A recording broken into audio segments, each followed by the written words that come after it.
Estamos falando sobre família. Família é muito complicado. Todas as vezes que nós falamos sobre família, crises acontecem. Eu sei que sempre que nós falamos sobre família, há muita DR feita depois. DR, né, que fala? DR, né? É porque DR é aquele momento que ele existe para que a mulher fale tudo o que ela quer falar para você. E se você abrir a boca, ela fala grosso. Então é mais ou menos isso. Tem DR, tem discussão, enfim, um monte de coisas, porque família é campo minado. E isso fica claro desde o começo da Bíblia.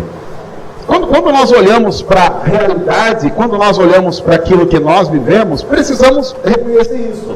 Família é um assunto sempre atual. Porque famílias sempre são formadas por seres pecadores como eu e você. Então a chance de uma família dar errado é sempre muito grande.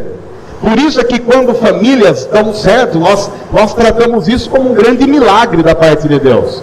Porque tem tudo para não funcionar. No entanto, nós vimos na semana passada que, independente do que nós fizemos dela, família é um projeto de Deus. É algo que começou com Deus e termina com Ele. Todo esse projeto da família tem a ver com Deus, e Deus criou a família para que através dessa formação a glória dele fosse refletida. Hoje nós vamos falar sobre amor. Dia Internacional da Mulher, nós não poderíamos falar sobre um outro assunto que não fosse o amor, a beleza, toda aquela frescura que um país machista tenta fazer com a mulher. Desculpa dizer isso, vai estar gravado, depois o pessoal vai xingar a gente, mandando e-mail para nando@almadigital.com.br, mas eu acho uma injustiça o Dia Internacional da Mulher, porque fica aquela coisa assim, bom, eu já fiz a homenagem que eu tinha que fazer, agora o resto do ano vocês que se virem. Eu acho que não precisa ter um dia, eu acho que nós precisaríamos ter o ano da mulher, como precisaríamos ter o ano do homem, o ano da criança, o ano de todos, porque todos são iguais, têm direitos iguais. Sim, eu reconheço que nós vivemos um país machista e que há muita opressão, mas nós não podemos gerar um dia para desencargo de consciência, porque se nós usarmos esse dia como desencargo de consciência, aí é igual Natal, né? Natal é aquele momento que a gente finge que gosta de Jesus para depois poder pecar o resto do ano e falar assim, não, mas no Natal o menino Jesus nasceu dentro do meu coração. Bom, voltando ao assunto família, hoje nós vamos falar sobre amor, porque nós temos uma visão hollywoodiana dos relacionamentos e do amor. Porque num determinado dia da sua vida, você olhou para alguém, seus olhos brilharam, o olho daquela pessoa brilhou, seu coração bateu um pouco mais acelerado, e você pensou, acho que eu vou orar com essa irmã. Orar, não sei se você entendeu o que eu quis dizer com isso, uma versão um pouco mais gospel, de ficar, né? Tinha um programa da MTV que era o Fica Comigo, aí os crentes faziam Ora Comigo, era uma coisa meio estranha, mas tudo bem, é a versão infantilizada gospel de algumas coisas que existem por aí. Aí você olha para alguém, você se apaixona, você vai conversar com aquela pessoa, daquela conversa nasce uma bitoquinha, daquela bitoquinha 2 bitoquinhas, daquela bitoquinha 2 bitoquinhas 3. Acho que por aí tá bom, você já sabe onde vai parar isso. E aí então o namoro começa a ficar sério, vai para um noivado, conhecer a família, toda aquela coisa. Aí eles resolvem se casar-se, como dizem por aí, nós vamos se casar-se. E aí eles se casam na expectativa de que aquele brilho no olhar, aquele coração palpitando vai acontecer até o fim dos tempos. E aí você descobre, nos primeiros meses de casamento, que não tem brilho no olhar, não tem mais palpitação no coração, a não ser de raiva. Aquela palpitação no coração que você tem vontade de matar aquela pessoa com requintes de crueldade. Me desculpa se você não passou por isso ainda, só há uma explicação, você não é casado. Ou se você está falando assim, não, eu sou casado e nunca passou por isso, vamos tratar desse casamento, porque vocês não estão ficando juntos. Porque se fica junto com alguém, é inevitável, você quer matar aquela pessoa. Não é verdade que assim? Eu recebo vários e-mails de vários irmãos, que eu não vou citar o nome, que estão aqui falando, eu queria matar a minha esposa. Não, mas pessoas que estão passando por crises, porque elas se casaram com uma premissa errada, que é a seguinte: o amor por si só vai manter o nosso casamento até o fim. Errado. Antes, deixa eu tratar alguns conceitos. Quando eu falo que o amor não mantém o casamento, eu estou falando daquele amor que é o amor físico, aquela paixão que você tem por alguma pessoa. Sabe aquela coisa que a gente diz por aí, é muito mais de pele, aquela coisa entre pessoas que estão juntas e se não forem estourar uma pipoca, acaba estourando outra coisa. Aquela vontade de estar junto. Começo de namoro, lembra do começo do namoro? Tente voltar, alguns há 5, 10, outros há 250 anos. Tente voltar um pouco e imaginar o começo do namoro. O começo do namoro era assim: a pessoa, você namorava, aí, sei lá, você deixava o namorado na mala da casa dele, ia pra sua casa, chegava lá, o que você fazia? Ligava: oi amor, cheguei. Saudades. Já estava 10 minutos juntos. O beijo está até amortecido, de tanto que beijaram. Tá vendo como vocês são pecados? Beijo amortecido, você está falando meio estranho, eu beijo. Ai, saudades. O que vai fazer agora, né? Vou dormir. Vai dormir pensando em mim? Claro, eu sempre durmo pensando em você. Então tá bom. Então desliga. Aí começa aquela coisa mais importante do mundo. Desliga você. Não, desliga você. Você. Acaba a paixão. A pessoa nunca mais liga para você. Tanto é que se você morrer no caminho de volta para casa, o namorado vai descobrir uns 3, 4 dias depois, quando ele falar: estou sentindo falta de alguém. Pensa, e se ligar, a pessoa liga e fala: alô, oi amor, sou eu.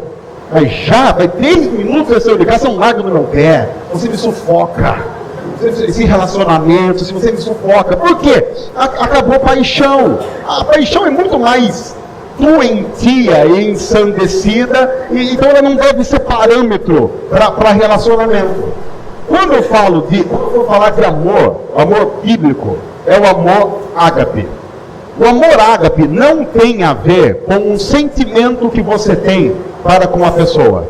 Tem a ver com uma postura que você decide ter para com alguém. Por isso, quando a Bíblia diz ame ao próximo, ela usa a palavra ágape, que tem esse significado.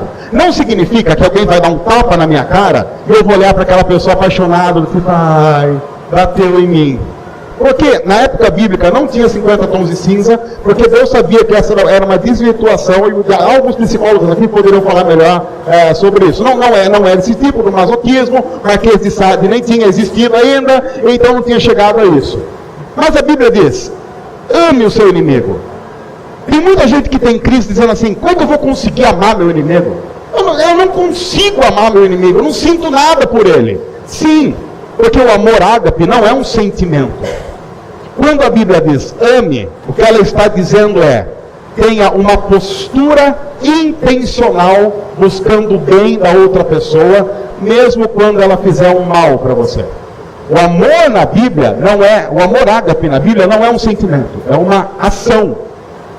Por isso que nós temos um problema de tradução na primeira carta de João, capítulo 4, versículo 8, que diz lá que Deus é amor. Então a gente fica pensando num ser cósmico cuja matéria é o amor. A melhor tradução para a primeira carta de João, capítulo 4, versículo 8 seria: Deus é caridade.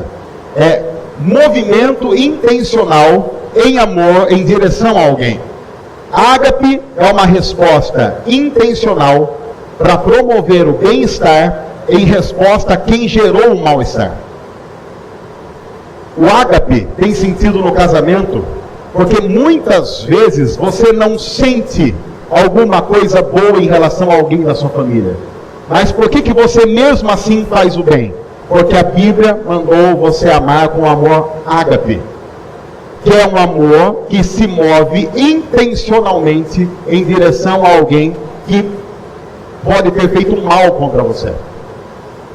Se você não tiver esse tipo de amor, estiver baseando o seu relacionamento em sentimento, do tipo: se eu sentir uma empatia por ele, eu vou fazer o bem. Você não vai fazer o bem. Enquanto eu sentir uma coisa gostosa estando com ele, eu estarei aqui. Você vai estar pouco tempo ali. Ai, eu me sinto tão bem, então eu vou ficar. Logo, você não vai se sentir bem. Quem aqui vive em família sabe que nós temos diariamente muitos motivos para dizer: quer saber de uma coisa? Não estou me sentindo bem aqui. Se eu não estou me sentindo bem aqui, eu tenho o direito de ser feliz. E se eu tenho o direito de ser feliz, vou lutar em prol da minha felicidade. E qual a melhor forma de lutar em prol da felicidade? Eu vou largar esse projeto e fazer outro projeto. Isso é totalmente contrário ao princípio de amor ágape.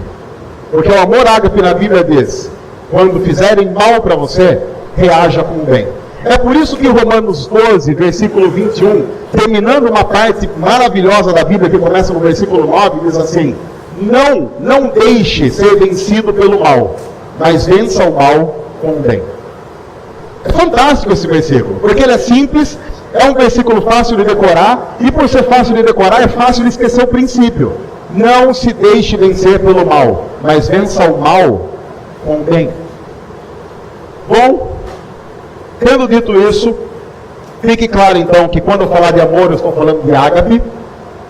E o que eu gostaria de mostrar, inclusive com o texto bíblico que nós vamos ler hoje, é que se você basear a sua família em sentimento, a sua família vai acabar. Ou então, mais, pode ser que não acabe, mas ela se tornará um inferno. Porque há famílias cujo ambiente se tornou infernal. Porque as pessoas estão baseando todas as suas ações e reações naquilo que elas sentem. E não naquilo que elas devem fazer segundo os princípios da palavra de Deus. O texto é clássico e nós vamos para ele com a visão de um amor, não aquele amor Hollywood. Porque o filme é estranho, né? A crise que eu tenho com um filme romântico de Hollywood é que ele acaba quando o bicho vai pegar. O problema de filme romântico de Hollywood, aquele que as mulheres gostam de obrigar a gente a assistir no cinema, tipo qualquer filme com Hugh Grant, aquele ator, é inglês, acho, Hugh Grant, sei lá, outro filme com Princess Paltrow, sei lá, tem uma outra loirinha que só faz filme, como é? Jennifer Aniston, que fez aquele seriado famoso, Friends. Todos esses filmes, os caras passam por uma série de coisas, aí eles casam, e aí eu fico com vontade: agora eu quero ver, agora eu quero ver casar.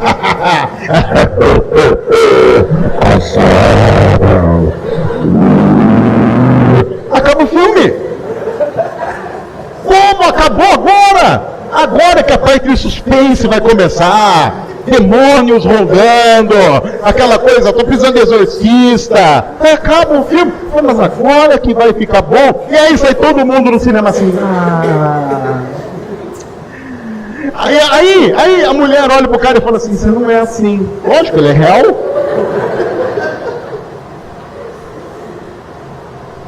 É real? O filme não é real. Quem aqui, você lembra do dia do seu casamento? Aquele casamento, a festa, aquela alegria, o pé parece um pão, de tanto você fica em pé lá. Quantos dias demoraram para a sua primeira decepção do tipo: o que é que eu estou fazendo aqui? Eu levei alguns sustos, por exemplo. Eu lembro quando a primeira conta chegou com o meu nome. É estranho, não é? Você recebe uma conta, porque até então, você recebe uma conta e você faz o quê? Leva no recipiente de contas da família, que tem a responsabilidade do pai e da mãe pagar lá, né? Aí você se casa, você recebe uma conta e ela vem com o seu nome, e aí você já começa a entrar naquele processo que muitos casais aqui, de abrir aquilo com medo. Você abre. E aí abre, você olha lá, tem uma data de vencimento, e você pensa: mas agora eu tenho que pagar. Onde é que foi amarrar meu burro? Que burro? Bom, vamos para o texto. 1 Coríntios 13. Muitos cristãos conhecem esse texto de cor. Ele é falado em casamento, Ele é citado, recitado, cantado, e por aí vai. Renato Russo fez música baseado no 1 Coríntios capítulo 13, mas a gente vai ver algumas coisas interessantes baseadas no amor ágape. Não no amor que acontece como mágica, mas no amor que acontece como uma postura intencional que você tem para amar alguém. O texto começa dizendo assim: Paulo escrevendo a uma igreja muito complicada, uma igreja que não sabia amar, nem a Deus, nem ao próximo. Era uma igreja cheia de brigas familiares, brigas homéricas. E aí Paulo diz: ainda que eu fale a língua dos homens e dos anjos, nós não vamos discutir que línguas são essas, apenas eu quero dizer que Paulo está dizendo: ainda que você seja espiritual o bastante para falar tanto a língua dos homens e dos anjos, se não tiver amor, eu serei como um sino que ressoa ou como um prato que retine. A gente tem um prato aqui, e tem uma baqueta aqui, que é mais ou menos... O que Paulo está dizendo é algo muito simples. Porque se você tem um sino que ressoa e um prato que retine, é exatamente isso. Muito barulho, pouca duração e nenhum resultado prático. Não que os bateristas que estão aqui, resultado prático no sentido, o fato de eu ter batido num prato não mudou a vida de ninguém. Aconteceu um barulho, talvez você tenha assustado com isso, gerou alguma coisa, mas já acabou. Ainda que eu fale a língua dos homens e dos anjos, tem uma espiritualidade que as pessoas olhem para mim e digam: cara, como esse irmão, essa irmã é espiritual. Mas se eu não tiver amor, ou seja, uma postura intencional em direção ao próximo, eu serei como um prato de bateria. Faz muito barulho. Aparece. Quando o baterista dá uma pancada um pouco maior, as pessoas assustam, mas é só. Aquilo, em tese, não vai transformar a vida de ninguém, a não ser fazer um determinado som num determinado momento, e ponto final. Ainda que eu tenha o dom de profecia, e saiba todos os mistérios e todo o conhecimento, e tenha ainda uma fé capaz de mover montanhas. Cá entre nós, esse cara que Paulo está descrevendo é um herói da fé. Imagine alguém que tem uma fé tão grande a ponto de mover montanhas. Ele chega e fala, sei lá, Serra dos Gomes, que está aqui perto de nós, ali na grande cidade, metrópole, São Peter, conhecido como São Pedro, no interior. Sai daqui e vai para lá. E ela vai, que legal, ficou melhor ali. Ficou melhor. Não gostei, vou orar para pôr de volta. Vou de volta, moço. Ainda que eu tenha tamanha fé a ponto de fazer isso e não tiver amor, não sou nada. A experiência sobrenatural não garante o sucesso de qualquer empreitada diante de Deus. Por isso, cristãos que precisam de algum tipo de sinal para continuar na caminhada cristã estão fadados ao fracasso. Porque mesmo nos grandes heróis da fé na história, os sinais, quando aconteceram aos montes, não aconteceram tanto como nós imaginamos. Por exemplo, você pega um cara como Elias no Antigo Testamento. Elias era um profeta, um cara que tinha uma intimidade com Deus ferrada. E aí, na vida de Elias, há 7 grandes milagres. 7 grandes milagres na vida de Elias. E você olha, no fato que você vai lendo a Bíblia, você fica com a ideia de que a vida de Elias é recheada de milagres. No entanto, a Bíblia está contando um tempo específico da vida de Elias. Elias viveu cerca de 70 anos. Houve 7 milagres na vida dele. Faça uma média. Seria um milagre a cada 10 anos. E isso sem considerar que grande parte desses milagres estão concentrados em apenas 3 anos. O que significa dizer que durante 67 anos da vida desse cara, ele viveu uma vida completamente normal, como eu e você. Acordando, trabalhando, dormindo, acordando, trabalhando, dormindo. Se Elias precisasse de algum tipo de sinal, ele estaria perdido.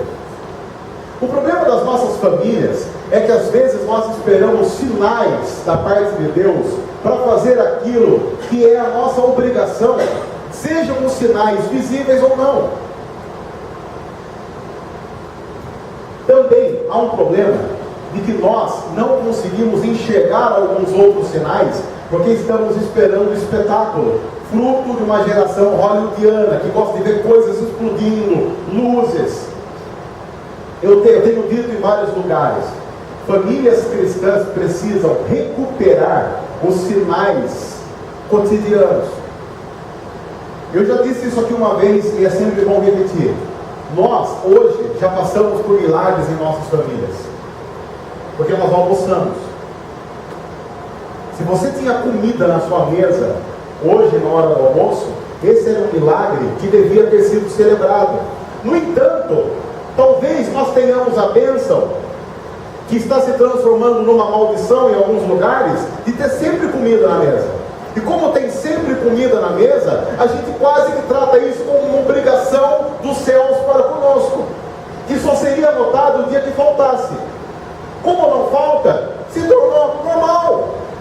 E aí nós vamos necessitando de grandes sinais para parar e reconhecer que a nossa família é sim muito abençoada por Deus.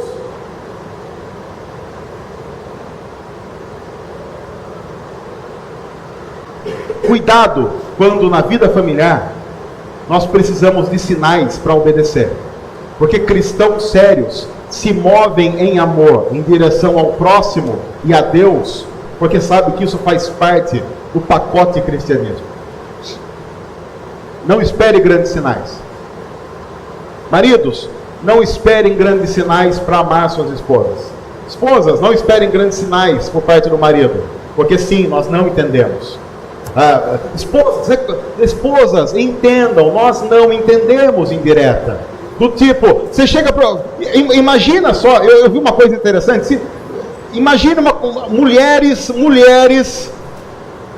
dirigindo a Apollo 11. Houston, we have a problem. Qual? Deixa para lá. Fala. Não. Qual é o problema? Se você me conhecesse, você já sabia.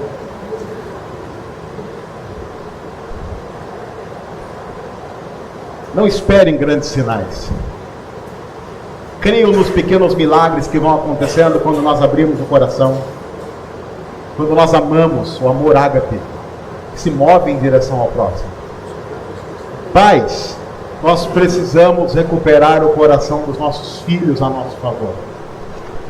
Porque nós temos muito tempo para muita coisa, mas não temos o tempo necessário para ver o milagre do crescimento dessas crianças que Deus deu para a gente. Porque nós podemos ser excelentes no que nós fazemos. Podemos ser os melhores na profissão que escolhemos. Podemos ser os melhores alunos da classe. Podemos ser os melhores amigos. Mas se nós não tivermos amor, principalmente o amor que começa numa relação familiar para a glória de Deus, nós seremos aqueles que fazem muito barulho, sem nenhum tipo de conteúdo. O texto continua: ainda que eu dê aos pobres tudo, absolutamente tudo que eu possuo, e entregue o meu corpo para ser queimado, mas não tiver amor, nada disso me valerá. O sacrifício pessoal não garante o sucesso de absolutamente nada. O que garante é a obediência a princípios estabelecidos por Deus na palavra dele. Lembre-se que nós dissemos no domingo passado: famílias existem para a glória de Deus. Se você não... Alô?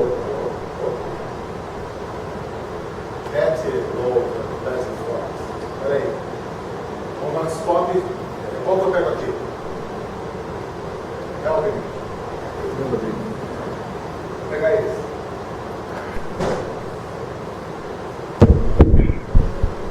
Hoje eu não estava falando sobre trindades, então semana passada na hora de trindade. Pronto, ok?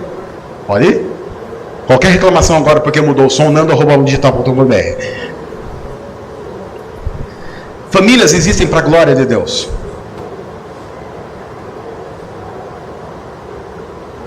Se o alvo familiar for apenas nós mesmos, nós estamos fadados ao fracasso. Nós precisamos compreender que a vida precisa ser vivida para que a glória de Deus seja refletida através de nós. Paulo ainda continua: o amor ágape, é paciente, é bondoso, não inveja, não se vangloria, não se orgulha, não maltrata, não procura seus interesses, não se ira facilmente, não guarda rancor. O amor não se alegra com a injustiça, mas se alegra com a verdade. Tudo sofre, tudo crê, tudo espera, tudo suporta. Eu tenho para mim que esses são apenas alguns versículos dentro do capítulo todo de 1 Coríntios 13. Mas eu acho que se nós conseguíssemos tirar uma nota, sei lá, nota 7, que nem lá é uma nota tão boa, apenas nessa parte do capítulo, nós já teríamos uma vida familiar muito, muito diferente do que temos. E imagine, o amor é paciente e é bondoso. Não tem inveja, não se vangloria, não se orgulha. O amor, aquele que não é um amor, que move-se por sentimento, porque como o sentimento é difícil de controlar, tem hora que você tem vontade de perder a paciência. Por que você não perde a paciência? Porque o verdadeiro amor é assim. Por que nós não nos orgulhamos quando nós temos vontade de nos orgulhar? Porque o verdadeiro amor que se move em direção ao outro não faz isso. Porque o orgulho é tentar diminuir o valor do outro diante daquilo que você coloca como valor sobre você mesmo. O amor não se alegra com a injustiça. Quantas vezes nós olhamos para a injustiça com o desejo de dizer: bem feito, bem feito, colheu, plantou. O verdadeiro amor que se move em direção ao outro não faz isso. Tudo crê, tudo sofre, tudo espera, tudo suporta. Veja que nós estamos falando de ações concretas, palpáveis. Se você não tiver esse tipo de ação no seu relacionamento familiar e ficar com a impressão de que só o amor constrói, a sua família vai acabar. Porque todo sentimento humano um dia acaba. Você já notou como nós temos fases? Nós somos pessoas que têm essas fases. Tem uma época que a gente, sei lá, gosta de tal coisa e só fala nisso, só pensa nisso, depois aquilo perde a graça. Homem tem muito disso dos hobbies, né? De repente o cara, ele está numa época que ele gosta, sei lá, diz alguma coisa que o cara pode gostar e investir uma grande parte do tempo dele. Bicicleta, bicicleta, de repente a bicicleta. E o cara, ele fica viciado em bicicleta, tira foto com aquelas roupinhas estranhas de bicicleta, colante, tipo, sei lá, o cara dele gosta de bicicleta, bicicleta, até que chega uma hora que ele cansa, daí sei lá, a idade vai chegando, ele já precisa de uma coisa assim, mais relax, ele vai pra uma moto, tem umas Harley Davidson paradas aqui na frente, produção comprou umas Harley Davidson, colocou, e agora tá naquela coisa de eu acho, pra mim, a pessoa compra uma Harley Davidson que vem com banco solo, tem que ser banco solo, tem que colocar banco duplo para levar a mulher. Produção, o que é isso, produção? Aí fica, agora é banco duplo, banco solo, vai, não vai, Harley Davidson, vai naqueles encontros de Harley Davidsons, mas vai passar, chega uma hora que a produção vai estar com dor na lombar, na coluna, já não consegue mais, a moto cai, a pessoa passa. Se nós basearmos nossas relações naquilo que nós sentimos e em gostos que vão e vêm, a nossa família acaba. Imagine aqueles que casaram, por exemplo, baseando todo o relacionamento na beleza física. Estão perdidos. Porque a gente vai ficando mal acabado. Você está ficando mal acabado. A gente pode até, postergar um pouco disso. Mas pegue fotos de 10 anos. Você está péssimo. Está muito mal. O fato da sua esposa ainda estar com você é uma obra do Espírito Santo. Espírito Santo. Porque pela leva normal, ela não está com você porque você é um Alain Delon.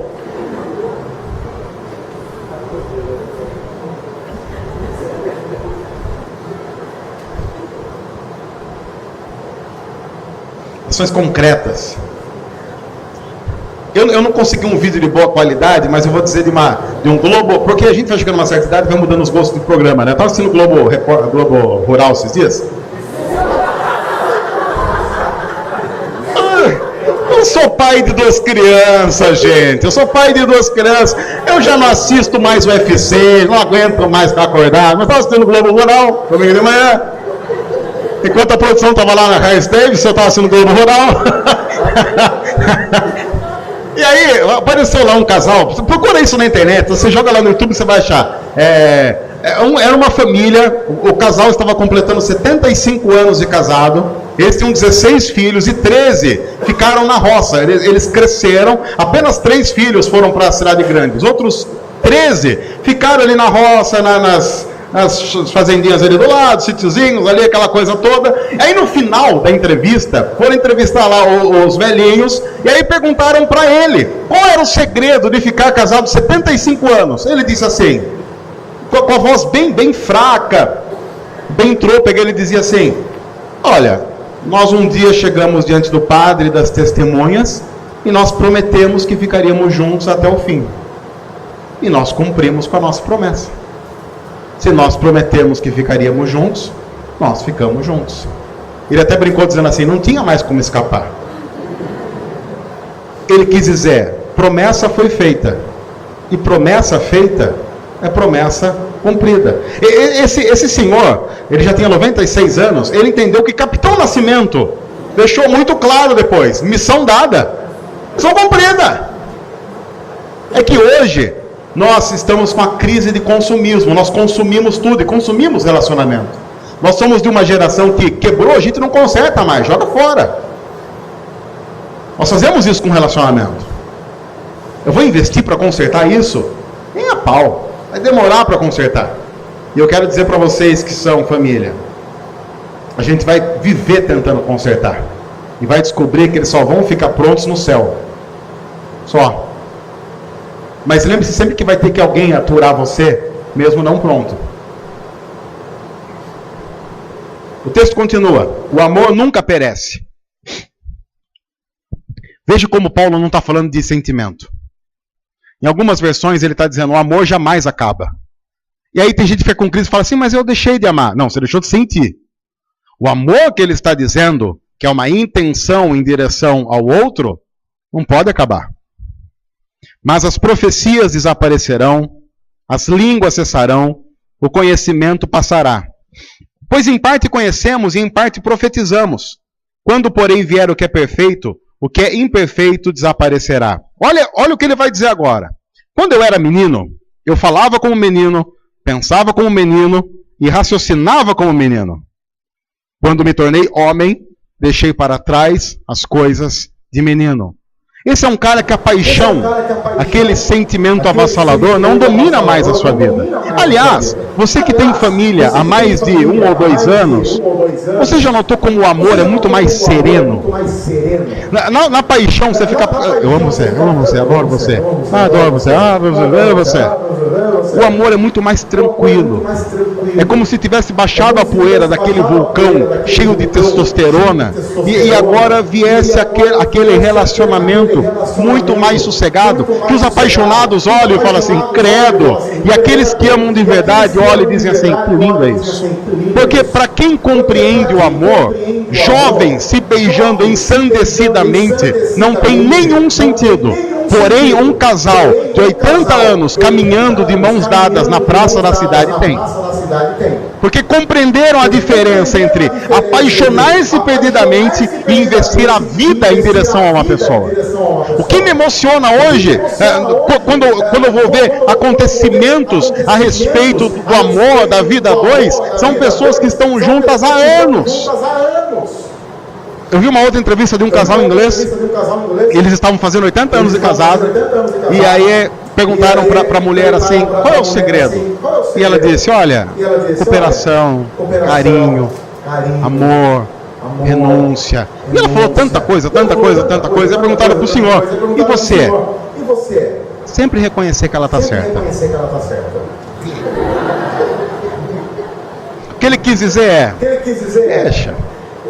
Porque se a gente tivesse encrespado com cada coisinha, a gente não chegava até aqui. Famílias cristãs sérias sabem dialogar nas grandes decisões. E também sabem não brigar as pequenas brigas.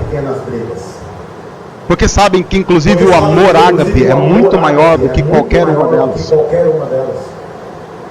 Isso faz parte de maturidade. O verdadeiro amor só acontece na maturidade.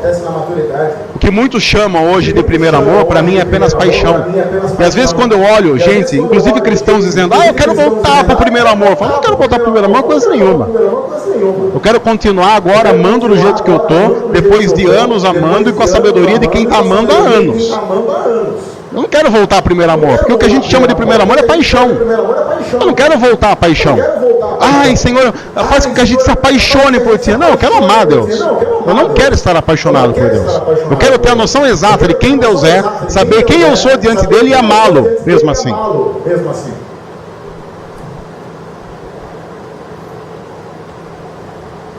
Já imaginou se Deus se relacionasse conosco com paixão? O Antigo Testamento mostra talvez o que seria um Deus apaixonado. É um Deus que olha, viu que você pecou, joga um raio na sua cabeça. Nada mais apaixonado que isso.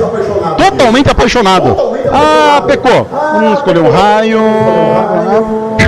Explodiu. Explodiu. Acabou. Aí tem um lance no Antigo Testamento que o cara pecou, aí a terra comeu ele. Assim, eu sei que é trágico, mas eu toda vez que eu vejo essa história, eu acho tão engraçado. Porque se eu tivesse lá, eu ia ficar com vontade de rir. O cara tá lá assim, tranquilo.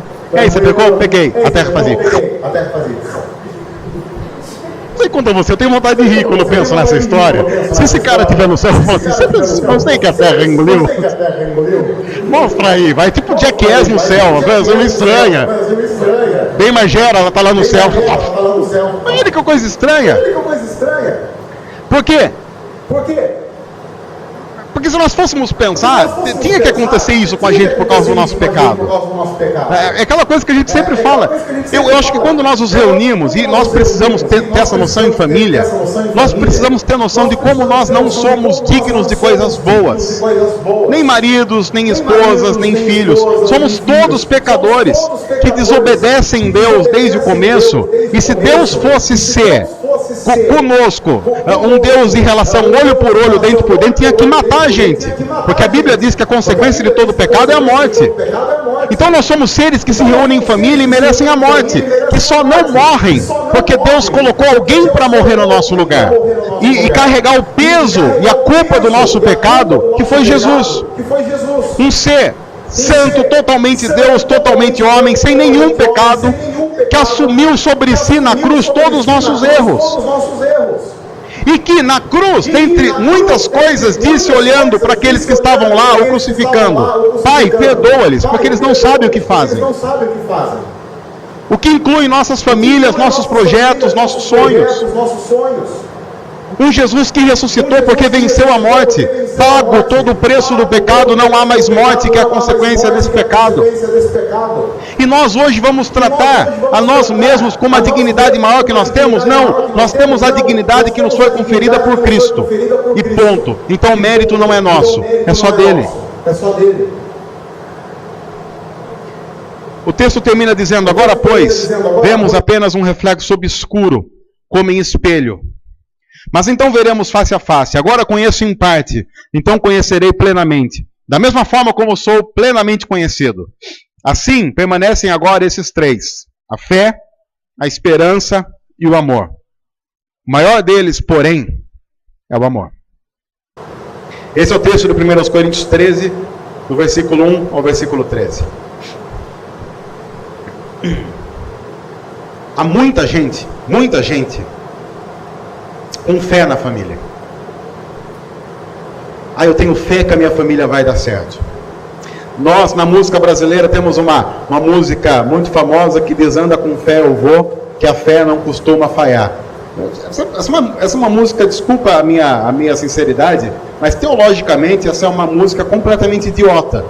Porque a fé em si só não tem nenhum poder. Porque o que esse cara está cantando, eu tenho fé na fé. Porque a fé só tem sentido quando é direcionada a alguma coisa que lhe dê sentido e lhe dê significado. É por isso que cristãos são chamados a ter fé em Cristo Jesus. Às vezes eu encontro gente que diz assim: porque eu sou uma pessoa de muita fé. E daí? Deve ter muito ateu por aí que tem muita fé.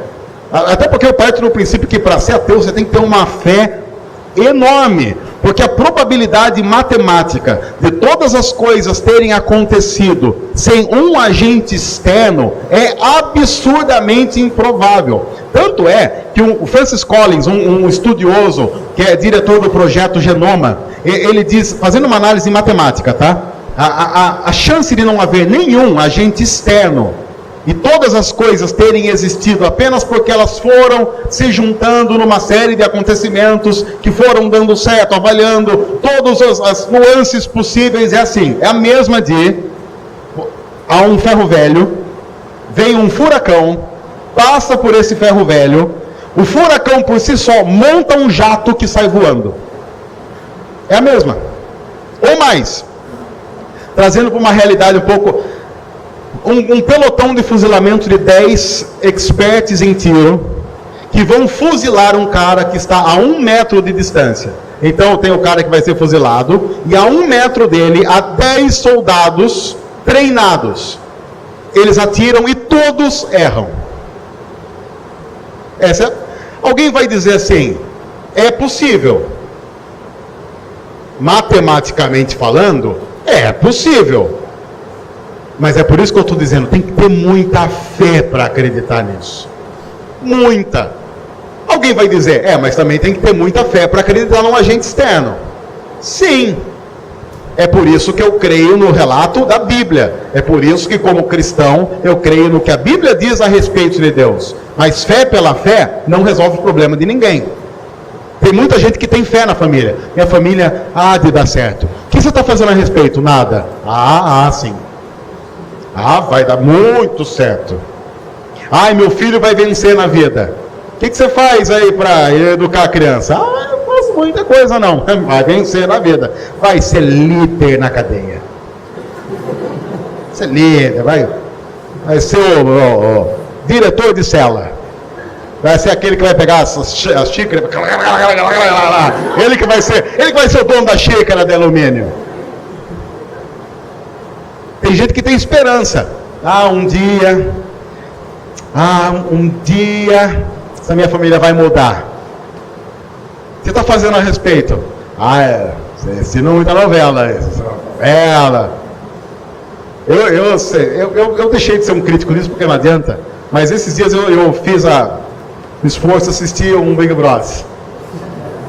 Assistiu o Big Brother lá. Eu vou te dizer para você, gente. Eu vou voltar a ser crítico desse negócio, que não dá. Não dá. É o Big Brother.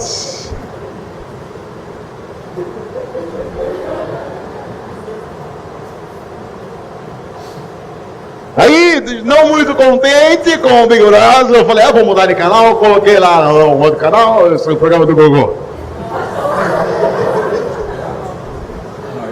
O programa do Gugu começou mal com a Suzane Schoffens, lá, né? Melhorou com a Vanessa cantando tudo errado, deu uma boa melhorada, aí sim já virou uma comédia, acho que aí já tá legal, aí já beleza, já tá chegando num nível. Mas esses são os grandes investimentos esperançosos da família brasileira. Não dá, não vai virar. Não vai virar. Não vai.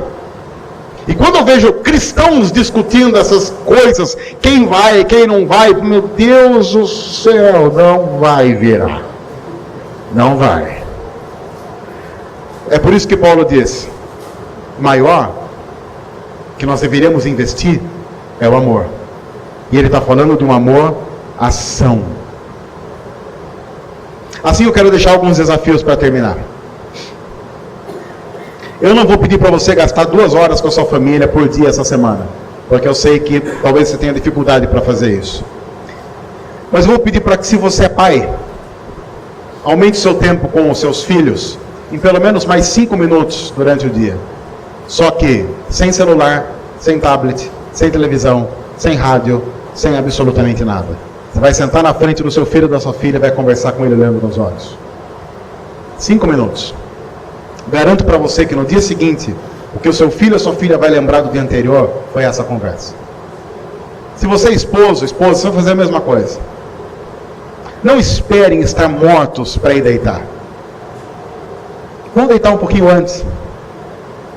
E quem sabe, aquela conversinha, desliga a televisão, meia luz, Som do Johnny Rivers. Conversa.